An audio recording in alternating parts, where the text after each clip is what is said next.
Hey, what's going on? It's the Political Brown Kid back again. And I want to definitely thank Jeremy Hill. He has his YouTube channel. It's called The Jeremy Hill Show. I'm lifting this from his channel.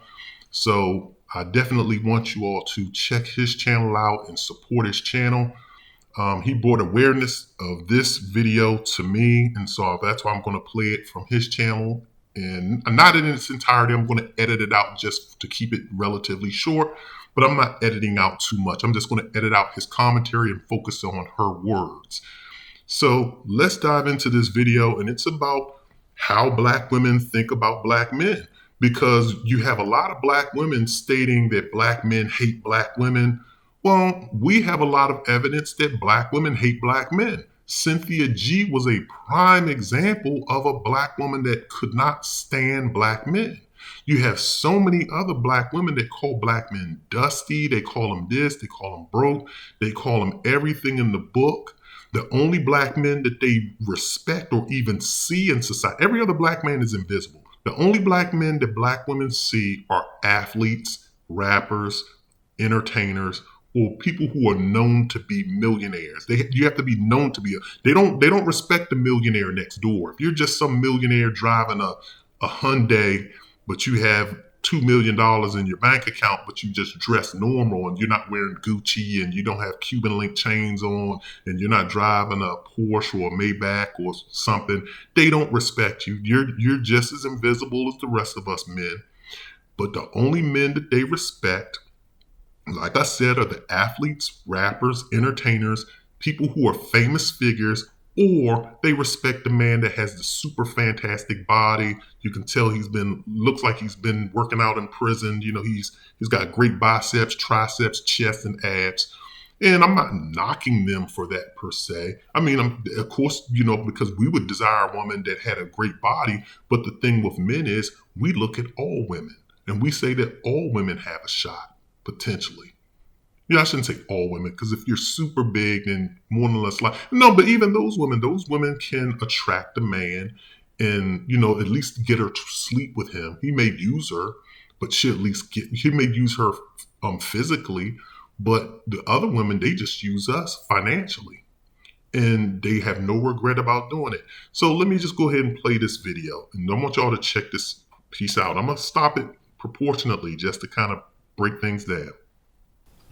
What I came to say is the biggest regret that I have in my life is giving birth to a male child fathered by a Black man. So as you can see, she says in the video, her biggest regret in life was giving birth to a male child. A male child. Notice she didn't say she said giving birth to a male child by a Black man and having to raise that baby on her own. So that was her regret. Normally, most people say, what was your biggest accomplishment in life? Most people say having my child. Now, I don't know. She didn't go into too much depth on like the background of the situation, but you regret and you're looking at your child with hate and disdain. And mind you, you're going to find out what this woman's profession is. I'm not going to spoil it, but keep in mind what her profession is when you think about her saying that she's raising a Black son, and basically sounds like she hates her son. But let's check it out. Let's keep going. And then attempting to raise that child by myself.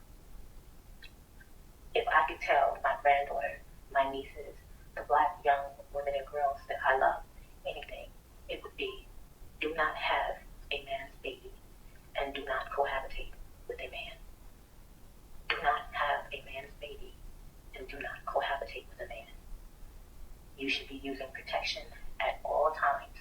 Protection from STIs is not the same as protection from pregnancy. You should be using both prophylactics and birth control.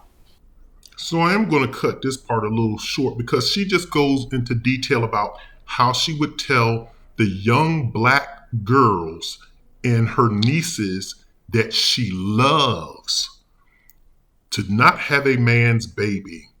And then she goes on to basically say use protection to protect yourself from STIs, and also so that you do not get pregnant and come up pregnant.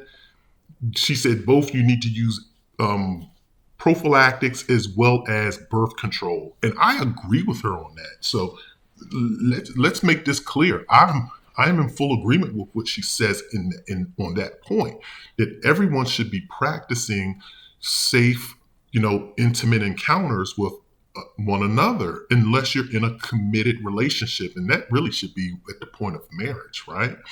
And really, hopefully, we can get to the point where we're back to the true nature of things, where we're abstaining from these activities until we do get married. But I know that it's hard for us to. We've unlocked that box of um, you know, promiscuity, or just premarital activities. But we really should get back to that point. But notice she didn't say, I would, when my son grows up, I love she didn't say anything. She just said, I want to talk to the girls that I love and my nieces. She didn't say, well, what kind of advice would you give to your black son?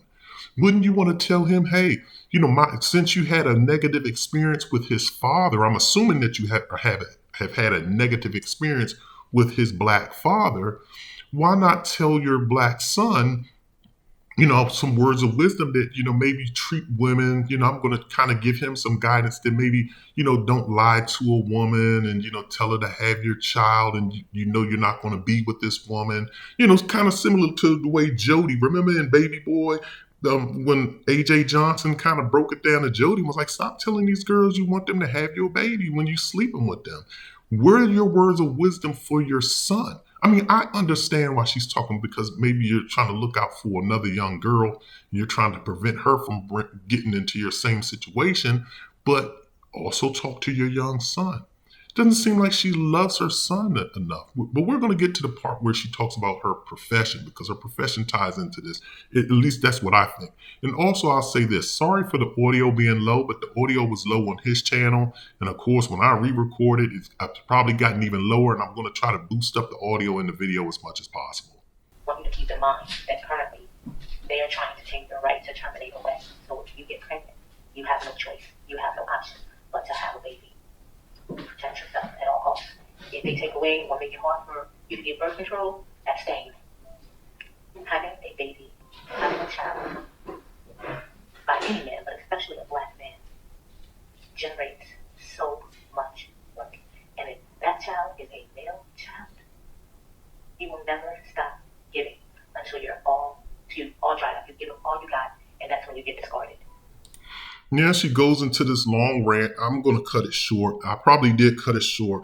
She goes into this long rant about, this whole feminist thing about, I shouldn't even say feminist thing. It's really it's a liberal feminist thing about the government's trying to take away your body, your choice type of stuff, when really they are really trying to make it a states' right. So it would probably impact some states in regards to, body choices, but they're acting like the sky's falling and no one wants to give them birth control and no one wants to give them anything.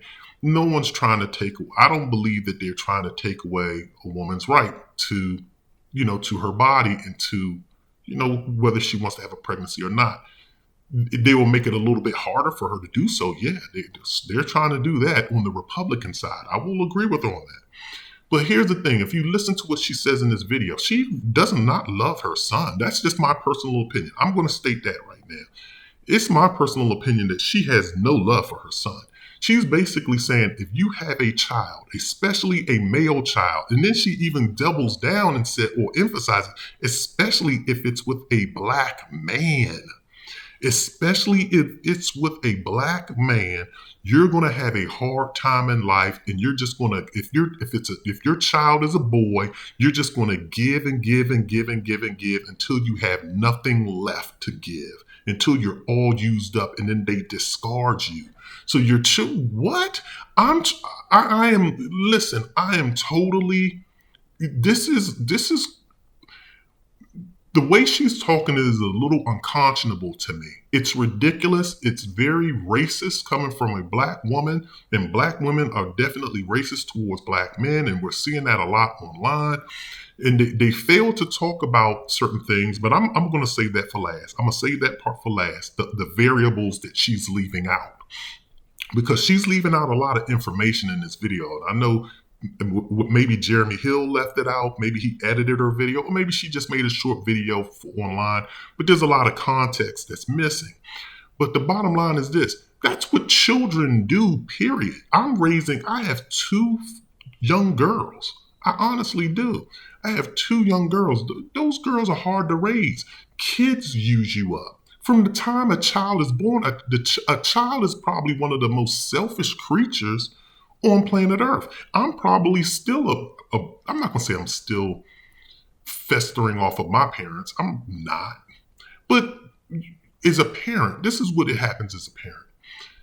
When a child is born, the first thing it's going to do is cry, right? One of the first things it's going to do is cry.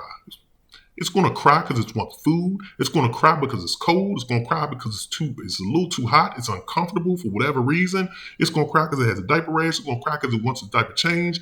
Sometimes you're going to have to jump in your car and drive your kid around till your kid falls asleep. I have two girls. Both kids were the same.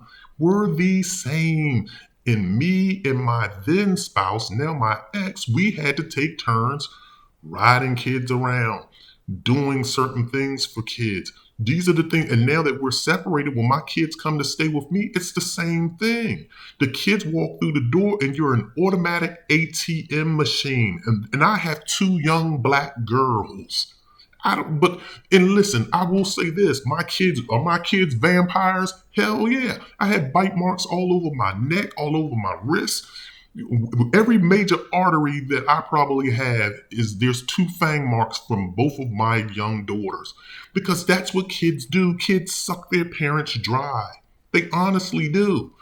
But listen, let me say this.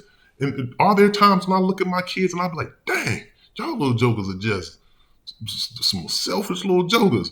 Yes, but do I love my kids and I say, you know what? But if that's what it's going to take for my kids to be productive human beings, and then I also look and I say my kids are beautiful spirits in this world, and I even look at my nephews and they're the same way, and my brother goes through it with his sons. When my brother goes through it with his kids, with his boys, it's the same thing. But the kids are great kids. But you have to understand. And I look back at it like when I looked at my daughters, I looked and I remembered me when I was young. When you're young, you take advantage of your parents. You sit at home. You don't write your name. You write your name on the Kool-Aid, or on the, as Martin would say, you write your name on orange juice, and you beg for money. You tell your parents you need this, you need that. You halfway talk to them. The only time you talk to your parents is when you want something from them. I did the same thing to my parents. I mean, not to say I was a horrible kid. I'm not going to make it seem like I was just horrible. I mean, I was a good kid, but most kids don't like hanging out with your parents. When your kids turn, like I told you, try having, and like I said, I have two daughters, but even like with my nephews, when those kids get old enough to stand up on their own, to let go of the couch and take them steps on their own, try to pick them babies up after that. Once them kids learn the power of walking, they don't want you touching them. They want to be like, move, get off me, don't touch me. I can do things on my own. But then as soon as they need you, then, hey, you got to push me around. You got to push me here. I'm tired of walking. That's what kids do. And she's making it seem like it's just young black kids, young black boys, young black male babies that are just vampires. She makes it seem like we come out from the womb rotten. And, I don't know what her situation was with the baby's father, but obviously it's not good. But she never mentions anything about her I guess she doesn't have a daughter, because she didn't mention anything about it. She mentions her nieces, but she makes it seem like young black boys just drain their parents dry, and then we're no good. But this is the world that we live in. Let's continue with this video. Do not have their babies. Do not cohabitate these black men. And I want you to keep in mind that I am not just the mother of a black child, a black male child. I am a social worker for over 20 years. I have been in tens of thousands of living rooms. I have watched how having the children of black men plays out in the lives of women. I am speaking not just from my personal experience, but also my professional experience and my educational experience. I study sociology, the study of communities. I study African American studies, black men, and I have a master's level education in forensic psychology. I am speaking to you from my personal. Okay, I told you her credentials were going to come into play. This is a woman who claims that she has all the, and mind you, people love pointing to their degrees when it comes to, validating their opinions. And she's not coming with any facts. She's coming with personal experience, which there's nothing wrong with personal experience, but there's a lot of variables that I'm going to talk about, and I'm going to bring this up now because we're going to bring this thing to a conclusion. This to me is so upsetting to listen and hear her talk like this and spread this propaganda to other Black women online and promote this type of behavior of hatred towards Black men and Black male children.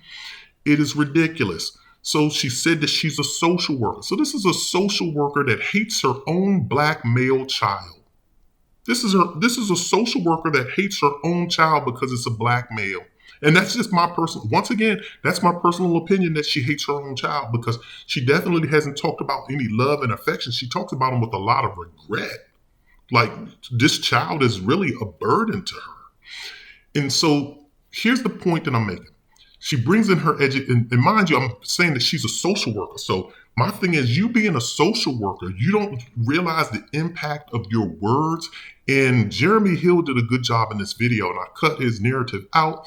But in his video, and if you go watch his rebuttal, and which I advise you to do, he says, what do you think your child is going to think when they watch this 10 years from now, 20, if they find it? Because it's on the internet. It's out there in the world now. And you think that she thinks that she has the only copy? No, Jeremy Hill has a copy. I now have a copy of her words.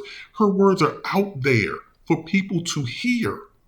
And you're a social worker. And if you claim that you studied African American studies and you claim that you've been a social worker for 20 years, and you claim that, she studied social studies as well as African American studies, which is the study of Black men. It's also the study of Black women. It's the study of Black people.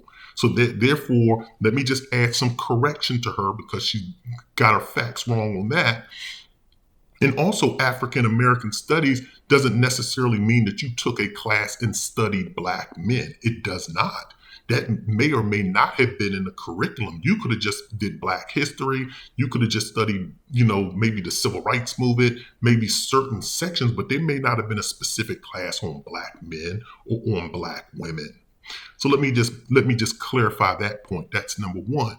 Also, two, social workers, and I'm not taking a dig at her because I actually commend her for her job. I love public servants because, I'm in private industry, and I do believe that public servants are a big portion of people that we need in this society. And social workers are definitely needed because social workers help out a particular population within our society. And I'm going to talk about that in a second.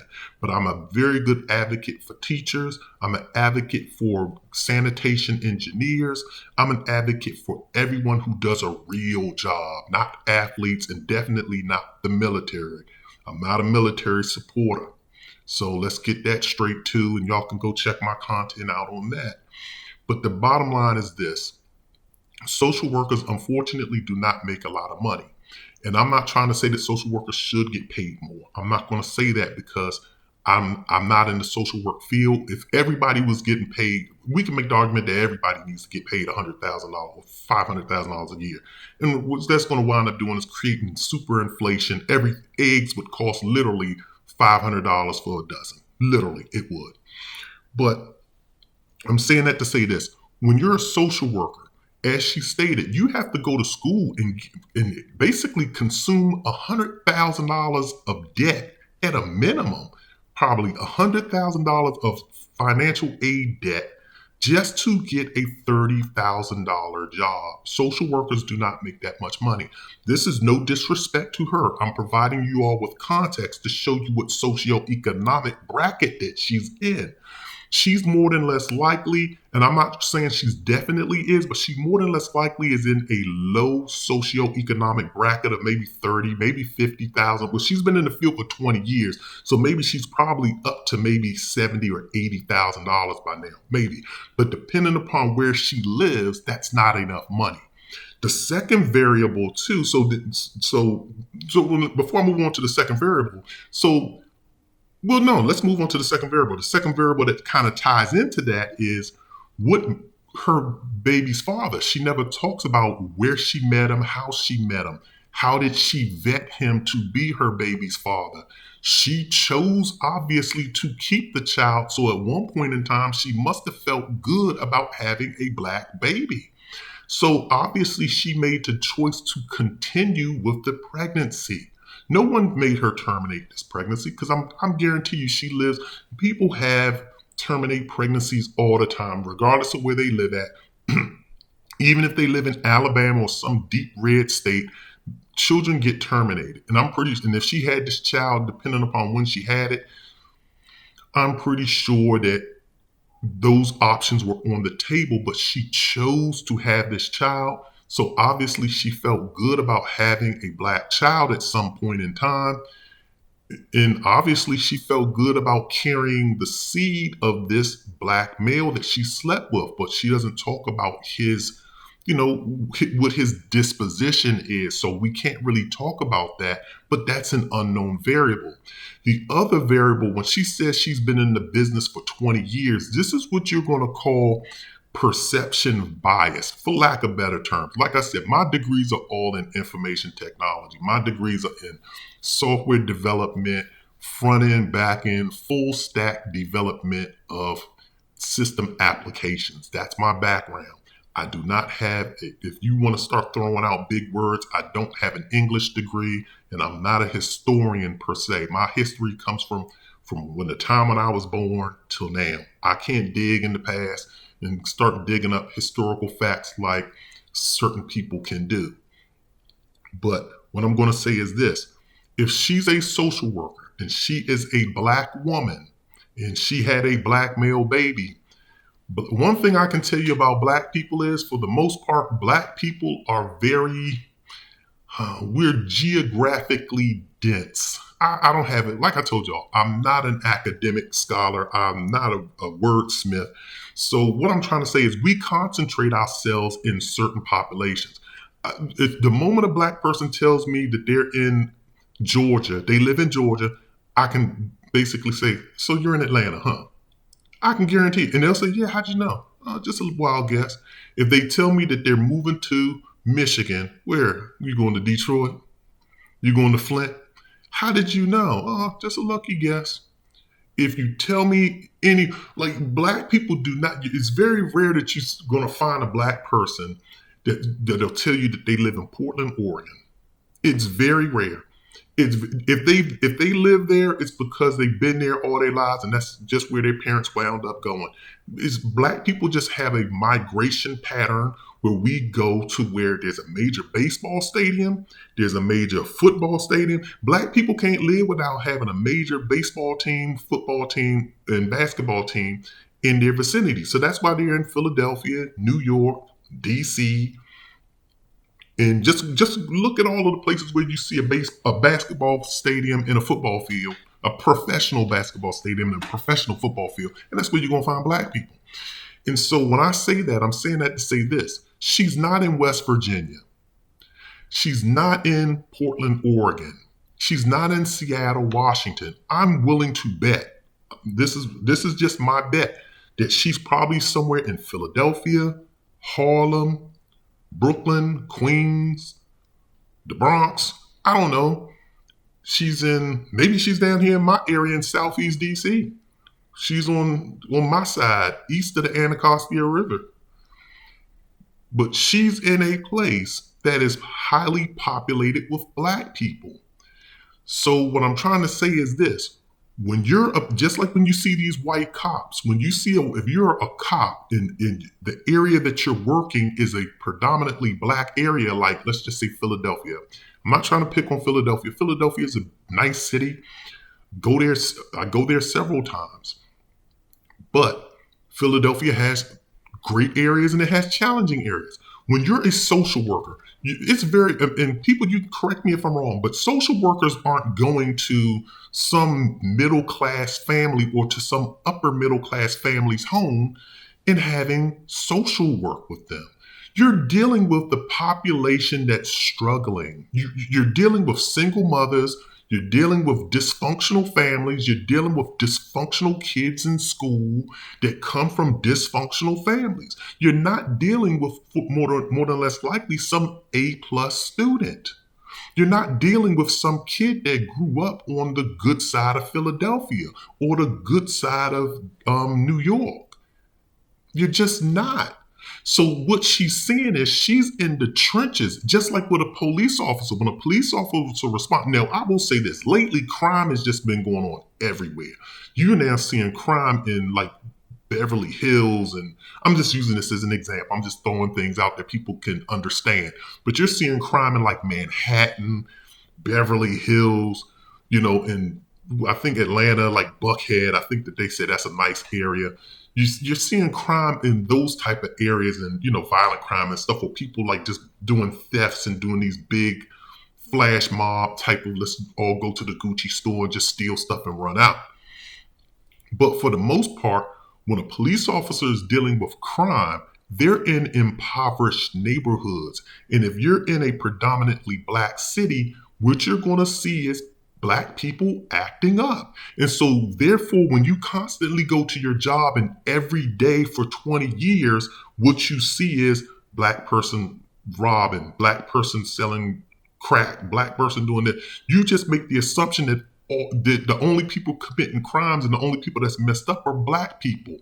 But since she's not in West Virginia, she's not in Portland, Oregon, she's not down in Florida, in the white parts of Florida. Because, man, I hear white people, if you listen to sports channels, I listen to the sports radio channel.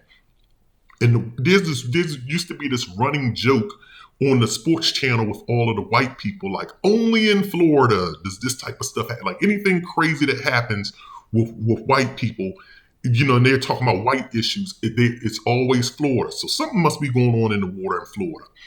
But those certain pockets, she's not working those neighborhoods, so she doesn't get a balance to say, white families are just as dysfunctional as black families. They have the same problems. Maybe they may handle it slightly different, but it's still handled in a messed up manner. It's still not right. And I still have to go in as a social worker and clean this stuff up. She doesn't bring out that. The only thing she sees is black people problem, black people problem, black people problem.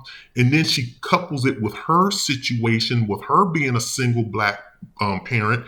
That's probably, like I said, if she's a social worker and that's her sole income, she's struggling. She's having a hard time. And trust me, like I keep telling y'all, I'm a single parent now. It was so much great when I had a dual income household and you have, $400,000+ coming through the door.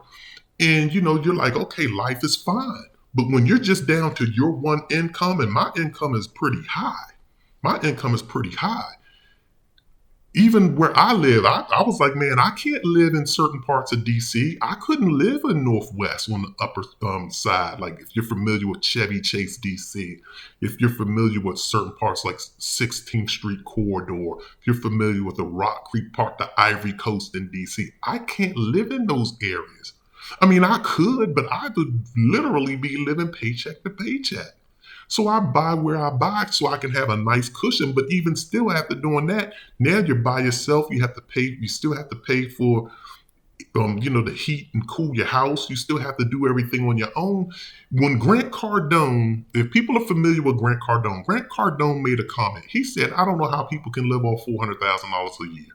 He said, if you have $400,000 a year, you are poor. And I was like, dang, Grant, you keep saying that.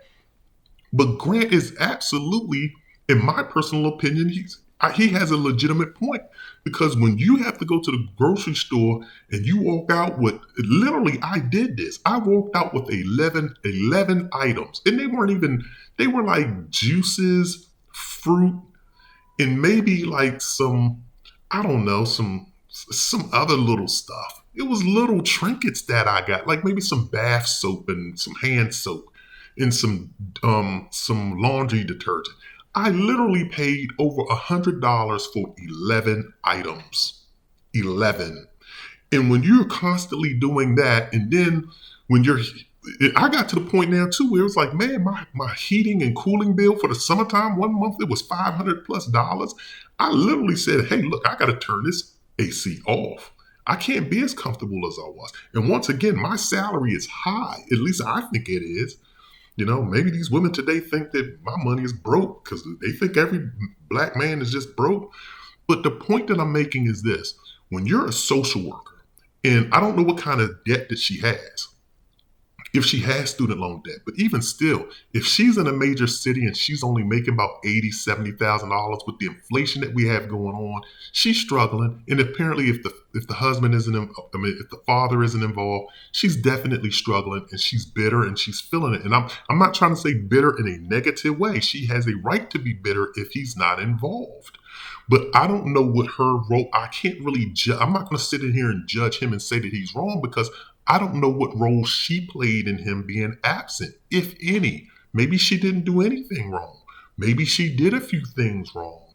Because trust me, when relationships dissolve, even with mine, my relationship dissolved, I thought that it would have worked out okay.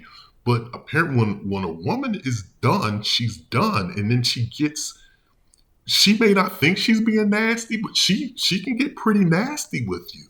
And it sometimes makes you want to kind of hit back and not have to deal with her particularly. But, sometimes that hurts the kids ultimately. And so that's why I say there's a lot of variables that she's leaving out of this story. Or I shouldn't say that she's leaving out because sometimes you just can't talk and talk and talk. But she probably needs to add a lot more context. There will be a lot of questions that I would really love to ask her. And someone should really reach out. And I hope Jeremy Hill watches this because I would really like for Jeremy Hill to reach out to her because I really like his platform.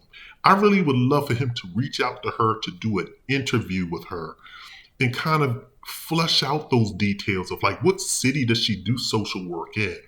What happened with, what made her pick him to be her baby's father? What made her go through with the pregnancy? When she does her social work, what city or cities have she worked in? Can she do a comparing contract? I wouldn't even ask her to do a comparing contract with white households because a lot of times what she's going to do is lie in order to make it seem like her story has relevance, because if she provides and says, well, no, I haven't never worked in a white household on social work, then she knows that she's going to get caught in her story. And basically what I mean is she's basically she knows that she's rebuking black men and coming down on black men. And so she's going to have to say that white people are better. So she's going to come up with a story that says, yeah, I work with white social work and they're so much better. I'm gonna tell you, when you have to have a social worker, your life is not right. When you have to have a social worker in your life, that means that you're doing something wrong. I don't know what it is. Maybe you're doing something wrong financially. Maybe you're doing something wrong domestically. Maybe you're doing something wrong as a parent. I don't know. Or maybe the kid is doing something, acting up in school academically, or just maybe, socially the kid is messed up. But there's something going on in life where you have to have a social worker come in. And once again, I will say this. I do commend and appreciate her for operating in that line of work, because we do need that profession. That profession is far more valuable than an actor, entertainer, rapper, athlete, or any of this other bull crap. I do appreciate it, and it's unfortunate that our society makes social workers go to school and accrue $100,000+ of debt just to come out with start off at $20,000 and $30,000 and struggle all their life. I think it's pathetic and wrong. So I commend her for that. But there are a lot of other things that I would really like to get answers from her on. So I'm going to leave it here on that. I've talked to ad nauseum. I know y'all are tired of hearing me talk. But once again, this is the Political Brown Kid. I want y'all to get y'all's feedback. Drop your comments in the comment section. Also hit the like and subscribe button. This is the Political Brown Kid. I'm out of here.